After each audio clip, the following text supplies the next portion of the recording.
Hi everyone, welcome to my vlog edisi Becoming a Powerful Agile Learner. Sebelumnya perkenalin, nama aku Salsa Bilana Prawira dari Institut Pertanian Bogor atau IPB University. Aku dari Fakultas Ekonomi dan Manajemen, Departemen Manajemen. Okay, let's move.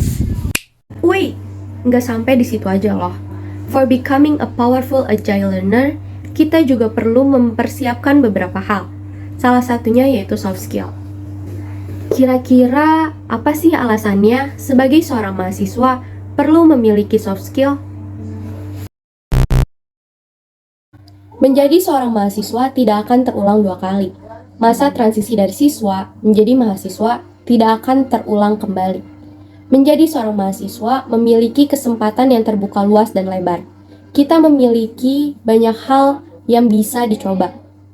Dengan biaya yang lebih murah, waktu dan cara yang lebih efektif dan efisien. Contohnya yaitu kita bisa berkarya, membuka suatu usaha, serta dapat memperluas relasi.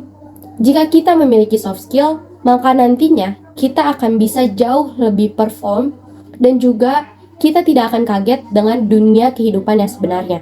Serta kita bisa menjadi agile learner atau pelajar yang adaptif dan juga cerdas. Berdasarkan data, hanya 6,41% yang dapat menjadi seorang mahasiswa. Untuk itu, kita perlu mengoptimalkan hal yang telah kita dapat, yang didasarkan kepada soft skill. Apa aja sih soft skill yang dibutuhin sebagai mahasiswa dan bagaimana cara mengembangkannya? Yang pertama yaitu berani mengeksplor. Tidak ada kata tumbuh di dalam zona nyaman. Kita perlu mengeksplor diri kita di luar zona nyaman. Jika kita bisa mengeksplor, itu pertanda bahwa kita telah tumbuh dan berkembang. Kita tidak hanya stuck di dalam zona nyaman kita. Yang kedua yaitu konsisten kepada proses. Melakukan suatu perubahan dan optimis merupakan hal yang gampang. Namun, yang sulit yaitu konsisten. Seseorang yang konsisten akan jauh lebih mudah untuk mencapai garis finish dibandingkan dengan orang yang optimis. Sikap konsisten memaksa kita untuk keep going and keep moving, sehingga kita bisa pindah dari titik ini ke titik yang ini. Maka nantinya, kita dapat menggapai tujuan kita satu persatu. Yang ketiga, yaitu beradaptasi terhadap perubahan. Tidak ada sesuatu yang kekal di dunia ini. Yang pasti hanyalah perubahan. Untuk beradaptasi terhadap perubahan, kita perlu menanamkan prinsip yang baik dalam diri kita. Yang nantinya kita tidak akan melakukan hal yang menyeleweng dari prinsip kita. Bagaimana caranya untuk beradaptasi terhadap perubahan? Yaitu ikut organisasi, ikut komunitas, serta ikut dalam perbincangan intra maupun ekstra kampus. Nantinya dari sini, kita akan menemukan soft skill apa yang butuh untuk dikembangkan. Bagaimana caranya? Yaitu lekatkan tanggung jawab terhadap diri kita. Nantinya, tanggung jawab akan memaksa kita untuk bertemu dan menemukan masalah. Nantinya, akan berproses untuk menemukan suatu solusi dari permasalahan tersebut. Proses inilah yang menyebabkan kita mampu untuk beradaptasi terhadap perubahan.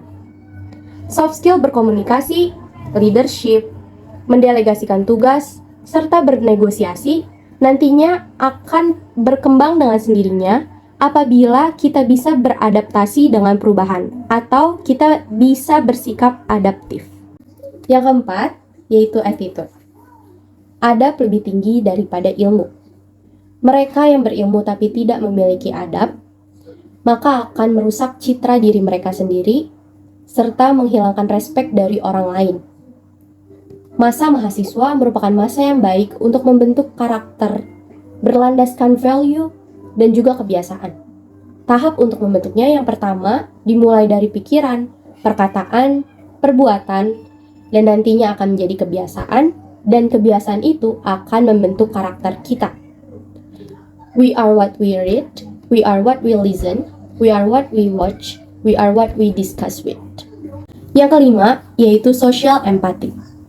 Salah satu fungsi mahasiswa yaitu sebagai social control, merasakan apa yang orang lain rasakan, membaca apa opini publik, serta memposisikan diri sebagai orang lain.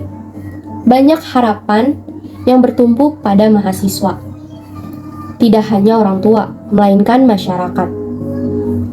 Anak muda merupakan faktor dari adanya perubahan. The best way to practice social empathy, take responsibility, be part of change.